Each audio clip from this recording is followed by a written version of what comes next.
Question, je déplore le fait que ces soldats de Côte d'Ivoire aient été arrêtés par les autorités du Mali. Je trouve ça totalement absurde. Les propos à l'occasion de nos réunions de la CEDEAO du président Ouattara résonnent encore dans mes oreilles. Il parle du Mali avec beaucoup d'affection. Et il a été pour beaucoup dans la levée des mesures de sanctions prises par la CEDEAO. Alors que vous étiez plutôt contre, vous. Je constate aujourd'hui qu'il est payé par l'ingratitude de ceux qui ont tiré profit de cette décision de lever de l'embargo à laquelle le président Ouattara avait grandement contribué. Il s'estime trahi? Oui, je considère qu'il a été trahi, moi aussi. C'est qu'il y avait un accord entre la CEDEAO et le gouvernement de transition au début de l'année 2020. Un accord de clore le processus de transition en février de cette année, à la fin de ce mois. À la dernière minute, la nouvelle junte au Mali nous a informé qu'elle n'était plus en position de respecter cet engagement et qu'elle proposait, qu'elle comptait rester au pouvoir pendant 4 ou 5 ans.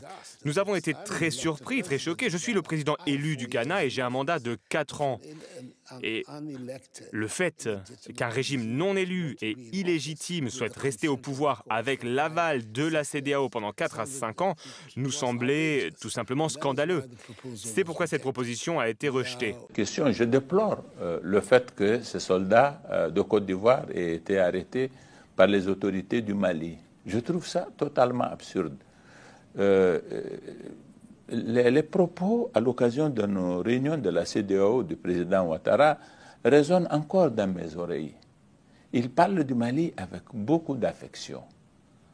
Et il a été pour beaucoup dans la levée des mesures de sanctions prises par la CEDEAO. Alors que vous étiez plutôt contre, vous. Je constate aujourd'hui qu'il est payé par l'ingratitude de ceux qui ont tiré profit de cette décision de lever de l'embargo à laquelle le président Ouattara avait grandement contribué. Il s'estime trahi? Oui, je considère qu'il a été trahi, moi aussi. Après la Côte d'Ivoire, le plus grand contingent de Maliens, c'est en France. Après la communauté algérienne, la communauté la plus importante étrangère en France, c'est les Maliens. Ils sont nombreux. Leur poids dans notre économie est supérieur à l'aide française au Mali. Ils nourrissent des régions entières. Comme moi, par exemple, moi dans mon village, les 80% des braves valides sont en Côte d'Ivoire, ça fait plus de 40 ans, c'est eux qui nourrissent les... Et donc, il faut être un homme politique complètement désarticulé pour se mettre contre ce pays. C'est quand même des binationaux, ils vivent là-bas, ils travaillent.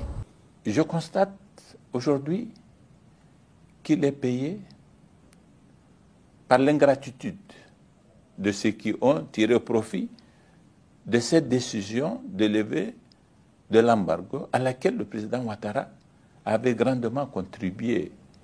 Il s'estime trahi? Oui, je considère qu'il a été trahi, moi aussi.